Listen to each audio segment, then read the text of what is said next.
नमस्कार मित्रों, आपका पुनः स्वागत है केएनपी एंटरटेनमेंट पे। ललाट संबंधित जो मैंने वीडियो बनाया था उसमें आज जानेंगे ललाट के चौथे प्रकार के बारे में। ललाट का चौथा प्रकार किस प्रकार का होगा? ललाट के नीचे यानी भौं के स्थान पे उभरा हुआ हड्डीनुमा आकृति रहती है। यह ललाट का चौथा प्रकार होता है, यानी भौं के पास की हड्डी बाहर की ओर निकली होती है। इस प्रकार के ललाट वाले जातक नियमबद्ध कार्यशैली वाले होते हैं, यानी ये किसी कार्य को बहुत ही नियम से करते हैं। इनका सोच मिलिट्री टाइप नियम कानून वाला होता है, यानी जिस काम को जिस विधि से किया जा सकता है यह केवल उस विधि को ही अपनाते हैं। किसी समस्या के समाधान में भी यही तरीका अपनाते हैं, यानी समस्याओं को समाधान करने के लिए यह चाहते हैं कि आजमाए हुए तरीके, जिन तरीकों से किसी समस्या का समाधान निश्चित रूप से हो सकता है, उसी तरीका को पुनः आजमाएं। यह नहीं चाहते हैं कि किसी भी समस्या के समाधान के लिए प्रायोगिक रूप से समय व्यर्थ गवाया जाए, यानी किसी चीज़ को सिर्फ ट्राई करने के लिए प्रयोग नहीं करते। यह चाहते हैं कि समय कम लगे और आजमाए हुए तरीके के द्वारा उस समस्या का निराकरण किया जा सके। ललाट के पांचवें प्रकार के रूप में जो हम देखते हैं, तो पांचवा प्रकार एक अत्यंत उत्तम प्रकार का स्थिति होती है। यह ललाट ना तो पूरा गोल होता है, ना कहीं इसमें उभार होता है। यह सुंदर और आकर्षक प्रकार होता है, यानी सामान्य स्तर से देखने पे यह ललाट उन्नत, थोड़ा उभार लिए हुए और सुंदर होता है। इस ललाट वाले जातक के क्या गुण होते हैं, आइए जानते हैं। इस प्रकार के ललाट वाले जातक फ्लेक्सिबल माइंड के होते हैं, यानी ये सभी चीज़ों को आसानी से स्वीकार कर लेते हैं। इनका सोच विचार प्रति उत्पन्नमतित्व भरा होता है, यानी किसी भी समस्या को उसी समय सोचकर समाधान निकालते हैं, यानी जब जैसा तब तैसा व्यवहार करते हैं।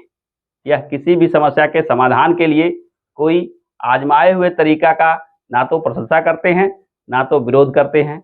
ये समय पड़ जाने पर हर विधि, हर साधन का प्रयोग करते हैं और अपने बुद्धि के बल पे जो जरूरत हो वैसा निराकरण निकालते हैं।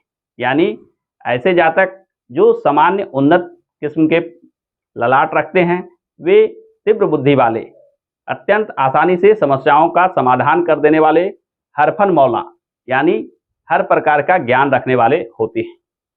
ललाट का छठा प्रकार एक विशेष प्रकार होता है।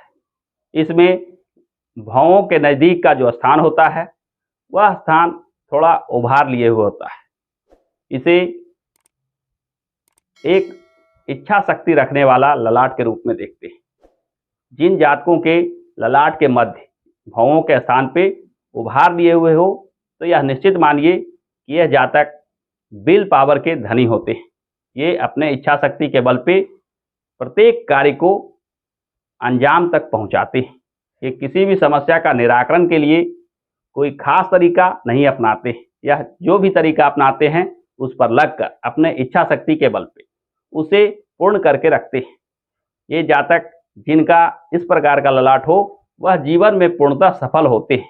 यह काफ़ी कार्यशील, लगनशील एवं इच्छा शक्ति रखने वाले होते हैं। ठीक इसी प्रकार यदि ललाट के उभार के जगह पे गहराई आ गया हो, यानी ललाट के मध्य भाग में दबा हुआ हो, अंदर धंसा हुआ हो, तो इसके विपरीत गुण भी मानना चाहिए। क्योंकि जहाँ ललाट के बीच का उभार इच्छा शक्ति, साहस और कार्यशीलता देता है, वहीं ललाट के मध्य का भाग थोड़ा भी अंदर धंसा हुआ हो, तो ऐसे व्यक्ति इच्छा शक्ति के कमी के लक्षण रखते हैं। यानी ये व्यक्ति अपने इच्छा शक्ति का पूर्ण प्रयोग नहीं कर पाते हैं। जीवन में किसी कार्य में टाल मटोल की आदत रखते हैं। किसी समस्या के निराकरण में इन्हें परेशानी होती है। तो इस प्रकार हम देखते हैं कि ललाट के 6 प्रकार होते हैं। इसके अलावे भी इन 6 प्रकार के मिले जुले रूप भी देखने को मिलते हैं। आपको किसी के ललाट का अध्ययन करने से पूर्व भली भांति इन चीज़ों का आकलन कर लेना चाहिए, दिमाग में बिठा लेना चाहिए, तभी आप समझ पाइएगा कि सामने वाला व्यक्ति किस प्रकार का ललाट रखता है, इसका सोच विचार किस प्रकार का है, यह समस्या का निराकरण करने में किन चीज़ों का प्रयोग करता है। तो आज के लिए इतना ही, फिर मिलते हैं किसी अन्य विषय के साथ। तब तक के लिए अनुमति दीजिए, आपसे अनुरोध है कि इस चैनल को देखिए, लाइक कीजिए, शेयर कीजिए और सब्सक्राइब जरूर कीजिए। धन्यवाद।